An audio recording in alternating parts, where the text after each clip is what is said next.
experienced it in Kirtan.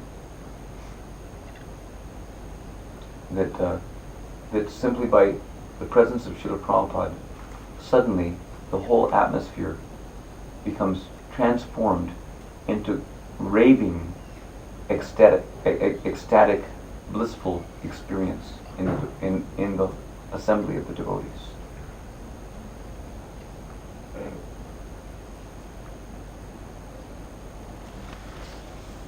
Actually experiencing that the Anandamoy Ananda Shakti becomes let's say pervading the whole atmosphere and permeating the hearts of all the devotees. I've heard devotees telling of such experiences, in Prabhupada's physical presence. Rupanuga Prabhu in America was one who told me also, about such an experience, where they were with Prabhupada and suddenly everyone became completely ecstatic, and crying and horripilation and shivering in the bodies, and they experienced, but they could directly perceive that it was his influence. And I also had directly such experience in another dream, that Srila Prabhupada, from him, he was expanding his Anandamoy Shakti into my heart, and I was actually experiencing transcendental ecstasy, bliss coming from him. And similarly in Kirtan, by the grace of the Holy Name. Sometimes in the Kirtans, suddenly the whole thing becomes totally ecstatic, overwhelmingly ecstatic. Beyond what is, let's say, a humanly thinkable, a humanly thinkable experience. To where the heart becomes agitated, the eyes are pouring tears, and the hairs are standing on end in Kirtan. That though it is not attributable to me, but because the mercy of the Holy Name is expanding, and so that experience is there. I've seen it also, and during certain experiences in Kirtan, in my in the course of my Krishna consciousness, I've also inquired from other God brothers who were present at the time of that same Kirtan that I was also experiencing, and they were also experiencing. It was because the Kirtan, in other words, Mahaprabhu was manifesting in the Kirtan. Ladini Shakti was descending upon us in the Kirtan, in the course of our performance. Although we were, the same, foolish bungling bhaktas that, even as a bungling bhakta, we were having that experience. Even before I was initiated. Before I was initiated, even before I shaved up. Yeah. I was Yeah, right. I was going out in the first week of my Krishna consciousness. We were going out for 10 to 14 hours daily doing Sankirtan. Harinam Sankirtan.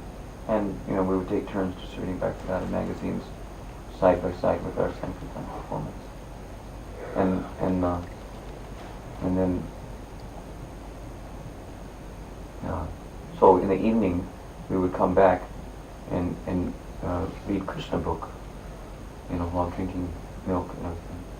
it was really blissful. I was a hippie, when I joined. I came from that, hellish, species of life. But I had hair down to my knees almost. Big long red hair.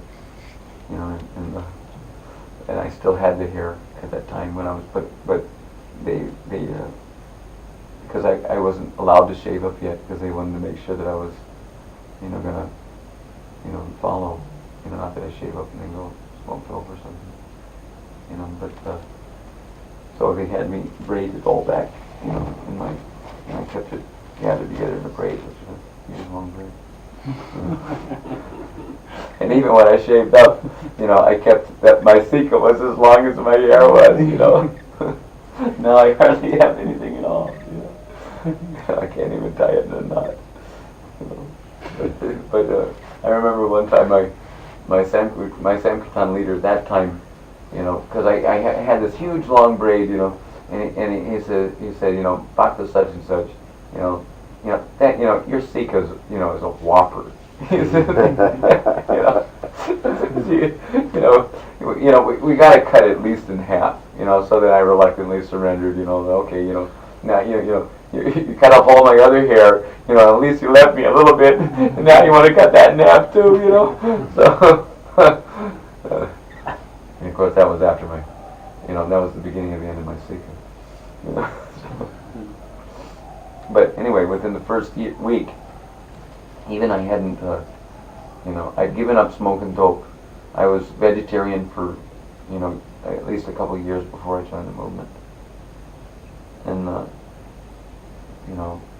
I was like a health food nut, fanatic. Actually, I understood that I'd read somewhere about karma, and that for every action there's an equal and opposite reaction, and that there was it was before I read Prabhupada's books, and that there was there was sin. If you eat something, then you're taking karma, So I had reduced my eating to only 3 figs a day. I was eating only 3 figs a day for more than a year. Yeah, 3 figs and water. 3 figs a day was sustaining me, and I was so thin. I was extremely thin, practically bones. But I was afraid to eat anything because I knew that, that if you eat, you are what you eat, so to speak. You become an animal. You become, I don't know why I thought I should become a pig, But fruitarian figure. Whatever, but I was eating so little, And then when I came to the movement, the first day, the first Sunday feast I came to, from eating 3 figs a day, to 5 huge platefuls, of halava and all kinds of outrageously wonderful prasad. The prasad in the beginning of the movement was intense. There's no prasad that even compares to the prasad that we had in the beginning of the movement. And at least in America, it was like really intense. And then at the end of 5 huge plates of prasadam, I ate 20 poppers, and they were big-sized poppers cooked in ghee. 20, I counted them. And I became so bowled over, by the mercy of Krishna. I was told that that this was the mercy of Krishna and everything. That was, they were trying to explain to me what prasadam was, and I came to the conclusion that Krishna must be merciful because I didn't do anything, to deserve this, And they just came and they were so nice. The devotees were so nice, They were so kind and merciful, and just asking me, do I want any more? Do I want any more? Like that. Then at the end, after I finished 20 poppers, then it was time to clean up. I was like the last guy, to finish prasadam. and then it was time to clean up. So then they came and asked me, do you want to do some devotional service? I said, well, yeah, sure, why not? Devotional service, sure, it sounds great, So then they had me help them wash the floor, and then after the Sunday feast, this was before I moved in. It was like the first Sunday feast that I attended. After the Sunday feast, then what did we do? Because we had the Sunday feast in the temple room. The prasadam was served out in the temple room. It was kind of like our temple was a townhouse thing, type of building, row house type of thing. So there was limited space and everything. So we didn't have a prasadam room, but we had a temple, combined temple room prasadam kind of program. So we washed the floor of the temple, and then so that was my devotional service, right? So then immediately everyone hauls out the mridangas and kartals, and we start having an uproarious kirtan. We like pig down to the max on the prasadam. The philosophy was to fill the bellies so full, that we couldn't waddle away. Like ducks, waddling away. We became so full, that we couldn't go away. So this was Prabhupada's philosophy. In the beginning, it was okay, and after a while, we had to start controlling our senses, But every weekend, for the first 3 years of my devotional service, this was our program, Is that Sunday feast meant that there was kirtan, like madmen, in the temple room, before the Sunday feast. There was kirtan. First there was kirtan where we were sitting down and chanting, and then the kirtan leader would get up and teach everybody the Swami step, and then there would be a short lecture, and then there would be the Sunday feast kirtan, and the Sunday feast kirtan was like totally right on, completely exuberant, Then everyone collapsed, around the temple room, and they came out with the prasadam, and then after filling ourselves up to the neck, or to the ears, and the the neck is lower than the ears. To the ears is a better description. This is the way I used to eat, But then I was surprised, that immediately after, why we were cleaning the temple room floor. I wasn't thinking we were cleaning the. First, I was thinking we were cleaning the temple room floor because everybody ate everything. But then I realized that why we were cleaning the temple room floor was to make the floor ready for more dancing and chanting. And we danced and chanted for another 3 hours. 3 hours continuously. We after and that was the way we were supposed to. Of course, a few devotees went to wash the pots. But most of us all got together and started dancing and chanting for at least 2 or 3 hours. And I remember that first time that happened, I was dancing. I had my eyes closed. I wasn't at all aware of the passage of time. My eyes were closed the whole time, and I was just dancing and dancing and dancing and dancing, and it was so ecstatic and so blissful. That was the first time I ever experienced Sunday feast. The first time I ever experienced, they pulled this kirtan after the feast program, and I was dancing and dancing for 2 hours, 3 hours continuously. It was I think it was about 3 hours. But then when finally the kirtan ended, I opened my eyes and everything was like so vibrant and amazing. It wasn't just because my eyes were closed, and everything was bright because I opened my eyes. It was dark inside and also light outside. But it was like totally vibrant. The whole world was like surcharged with spiritual nature, And I wasn't on drugs either, But then suddenly I realized that the whole bottoms of my feet were totally blistered. And while I was chanting and dancing, I was totally unaware of time. I was totally unaware of my body, or at least the pains and pleasures of my body, because I was absorbed in some very profound ecstatic experience in the kirtan, you know. So then anyway, after I joined, and we were going out daily and chanting for like 10 hours a day, on the streets, and we'd come back and take some little prasad and some milk. But then we were while reading Krishna book, Prabhupada said that if you read Krishna book for 15 minutes before taking rest, then you'll dream of Krishna. So anyway, we all in our ashram, there was brahmachari ashram was like just one big room, and there was about 20 of us, and we were just all we'd all lie down on the floor in kind of like this sort of row barrack style on the floor, and so everyone was going to sleep, we all were sleeping except for myself.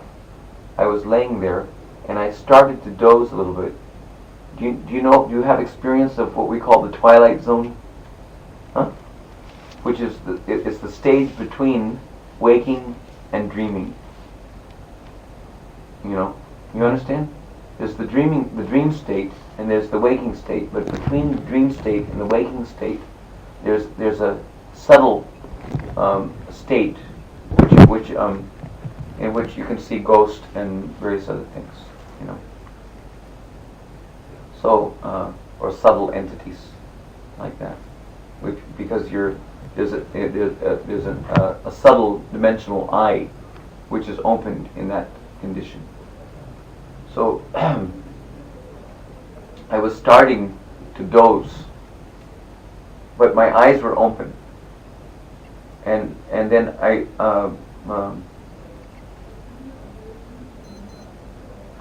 but I was not dreaming, nor was I actually directly awake. I was in that partially awake state, and then suddenly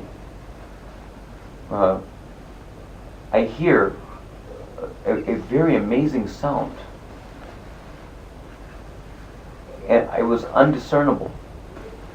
I couldn't understand the sound, but it was extremely captivating sound, and it was getting louder and louder, and apparently it was as if it was getting closer and closer. It was like hearing it from a distance, and it was getting closer and closer. And then I told you this story before. Right? It was as it was getting closer and closer, and then it's just like seeing this painting. The moon is in the distance, right? You can understand the moon is in the distance, huh? But actually, the moon is right there on the wall. But because the painting has that multi-dimensional effect, it appears that there's a distance in the painting and a foreground to the painting, So suddenly I realized, I saw that as I was hearing the sound, first I was hearing the sound, and the source of the sound was not visible. Then suddenly, as if it was coming out of a painting, but it wasn't coming out of a painting, it was just, all there was a wall. But it was as if it was coming from a long distance away. I suddenly saw that there was a stampede. You know what stampede is? In America, there was like these buffaloes, bison, and the white men, not cowherd boys, but the cowboys. They would hunt these buffalo, and many times they would get behind them with their horses and run them, and the buffalo would be panicking, and they would be running like anything, a stampede, and then they would run them off of a cliff, into a canyon and kill them like this by hundreds of buffalo, you know. And then they would go down and gather all the hides. You know, it was a horrible. Hare Krishna. I shouldn't even be speaking these things. One of my babies. But just to give you an idea what a stampede is. Stampede means, you know, like hundreds of people, you know, running together. You know, forcefully running. You know. So I saw that the sound was coming from a stampede of cowherd boys and calves and cows. And what was the noise? And I also saw that there was Krishna and Balaram. They were coming toward me, out of the wall, from beyond the wall, through the wall, so to speak. It was on a different dimensional platform. It wasn't let's say confined by this physical dimension. It was coming from the spiritual dimension, which was able to be, let's say, perceived. And all these cowherd boys and Krishna, the sound of their ankle bells. What I was hearing, that sound that I was hearing the sound of thousands of feet pattering, and ankle bells, the jingling of the ankle bells, and thousands. There were thousands of cowherd boys. And cows, you know, the trampling of the hooves of the cows, and all kinds of totally blissful and joyful sounds of merrymaking. Krishna was playing his flute. I was hearing Krishna's flute, and many cowherd boys were also playing their flutes, you know, running along so joyfully and blissfully and happy. They were completely like, you know, you've seen that there's one picture where Krishna and Balaram are running ahead, you know, and all the cowherd boys are racing behind them, you know, to try to catch Krishna and Balaram like that. This was what was happening. Krishna and Balaram were coming in the lead, and thousands of cowherd boys and cows were running behind them.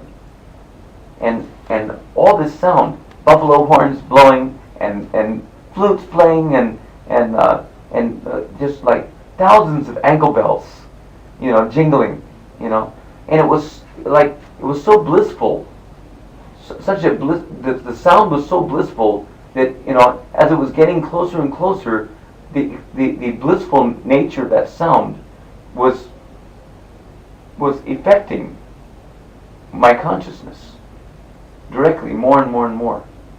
It was as they were coming closer, the experience of Ananda upon hearing the sound was increasing and increasing in my heart. And then as Krishna is coming, actually, I was lying on the floor like this, looking up, and I was seeing that Krishna, they were coming on a platform about maybe 5 feet above the ground, above the floor that I was lying on. And they were coming as if they were walking on glass. In other words, I could see the bottoms of their feet, and I was seeing, you know, and watching them all, you know, rushing toward me, and Krishna was looking down at me when he came to about the position from where I am and the wall, you know. He was standing, running along. He and Balaram and thousands of cowherd boys.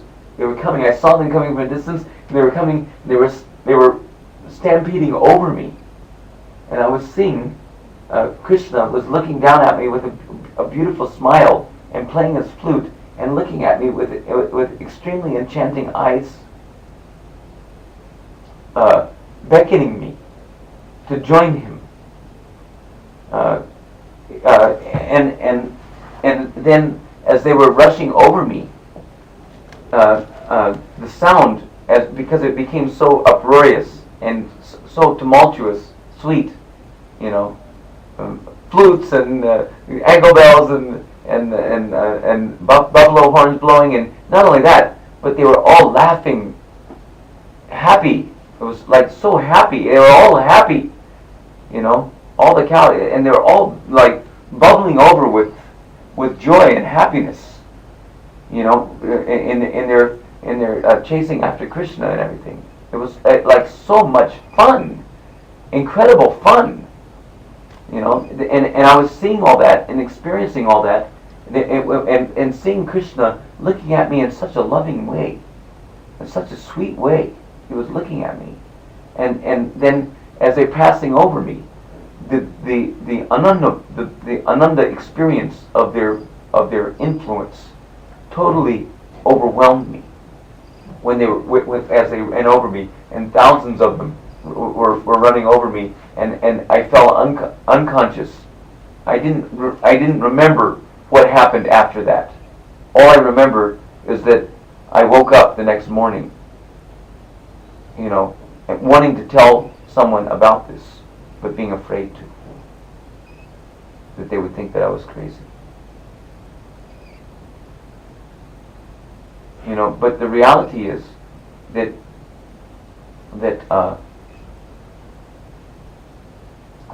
after this experience convinced me that Krishna is reality, because after only 1 week, and this experience made me fully convinced of the power and potency of this Hare Krishna movement. That there really is a Krishna. It's not just a mythological story, but there really is a Krishna.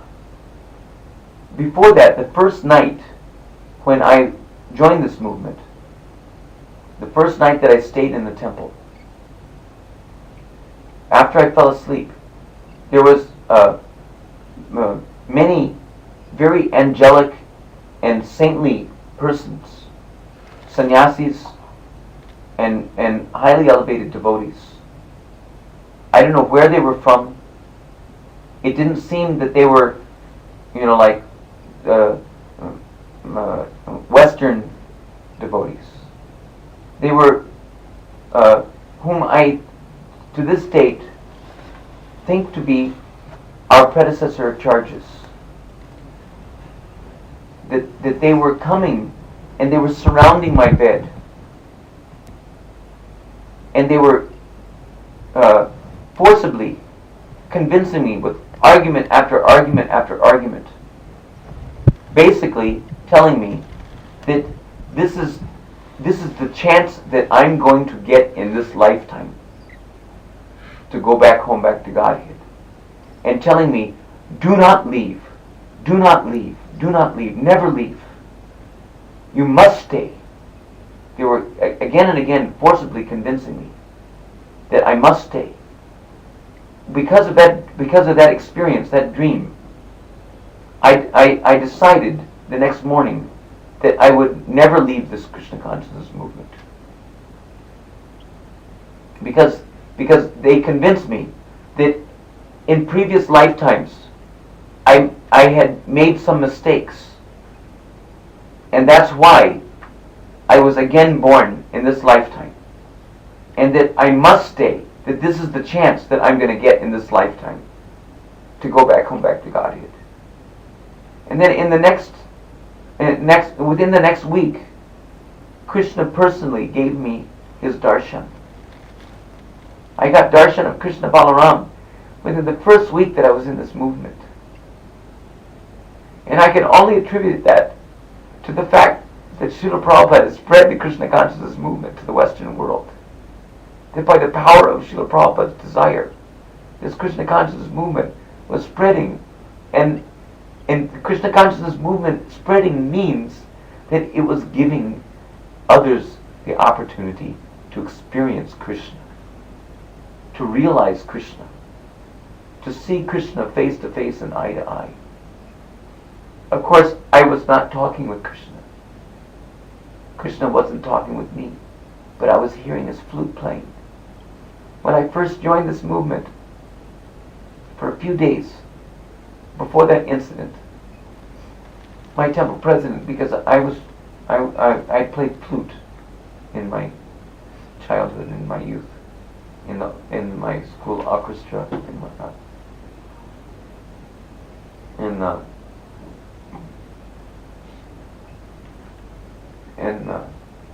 So when I came to the movement, I said I used to join up with the Harinam Sankirtan party. So I used to bring my flute along and play the flute.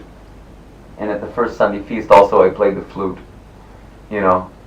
But my flute was a little jazzy, because I was a jazz flute player,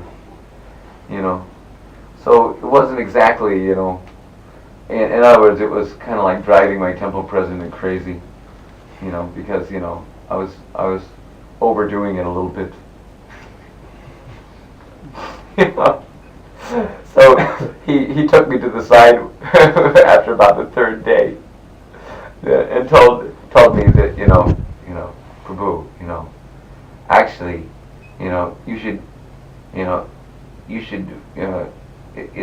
it's more important that you should play kartals and mridanga, and purify yourself so that you can get the chance of hearing Krishna's flute,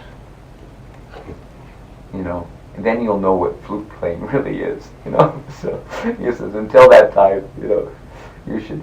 But actually, I didn't tell him, but within that first week, I was actually hearing Krishna's flute, in that incident, Krishna, not only Krishna's flute, but all the ankle bells, the buffalo horns, the joyful, cheering and the what is it called? Elation of the cowherd boys, It's a completely amazing and wonderful experience. That experience has, made me realize that Krishna is a reality, and that this movement is for real. It's not just that Prabhupada is taking us for a ride, and we're going to end up at the end of our life, realizing that when you're dead, you're dead. That there is no hereafter. But there really is a Krishna.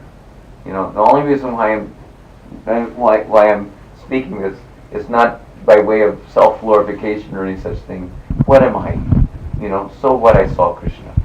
One Babaji, came to my room, banging on my door.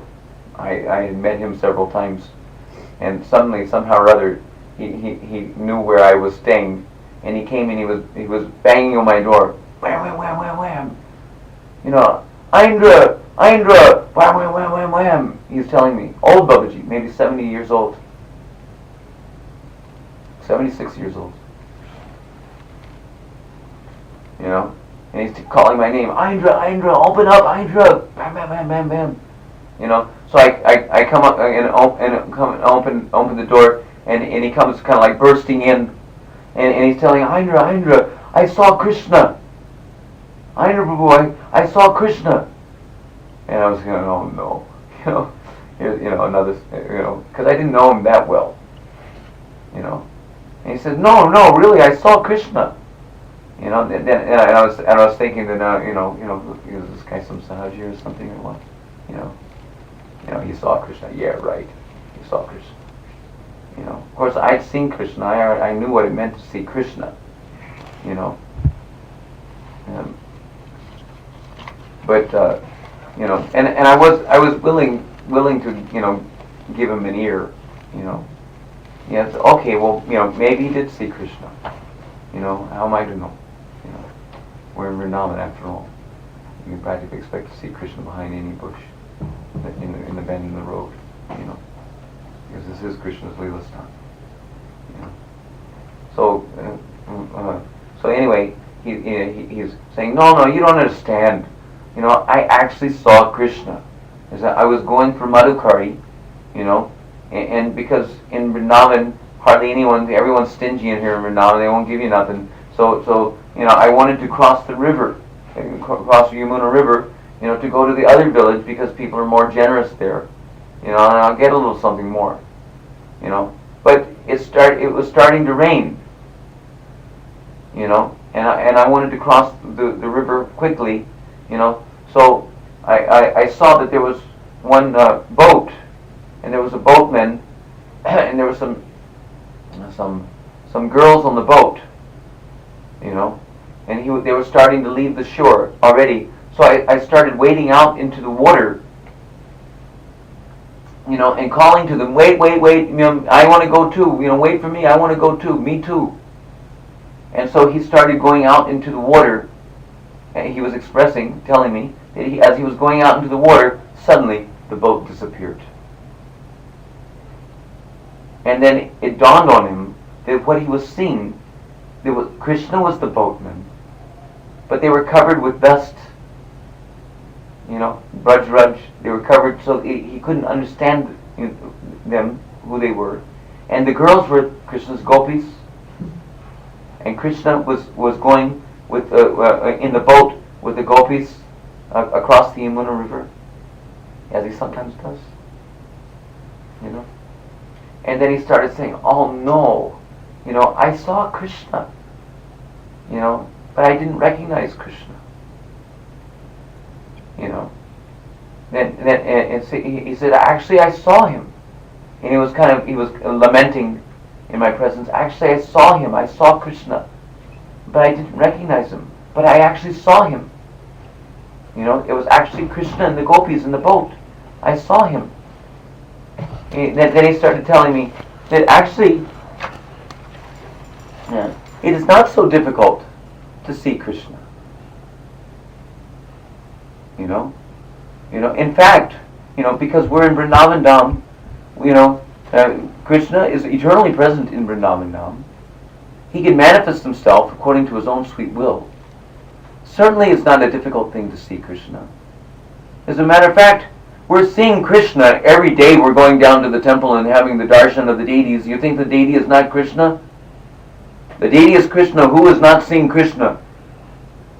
He says it is not at all difficult to see Krishna.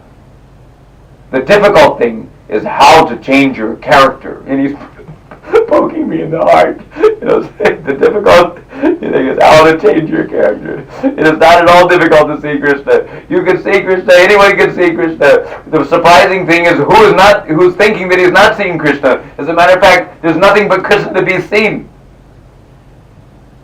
The surprising thing is that there's people thinking that they're not seeing Krishna. That someone is not seeing Krishna, that is surprising. Because all there is to see is Krishna. Krishna is identical with his energies. There's no difference between Krishna and his energies. He's omnipresent. And the only thing that anyone is looking at is Krishna. That actually there isn't anything which is not supramundane. Everything is supramundane. The only thing that is mundane is our vision. Our consciousness.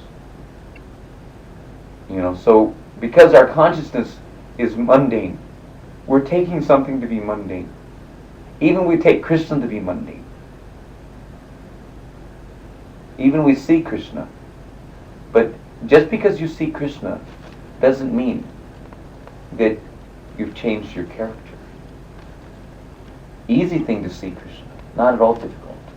The difficult thing is how to change your character. I was just coming, practically speaking, I was still suffering from Jaya Prabhupada, Jaya Prabhupada, Jaya Prabhupada, Jaya Prabhupada.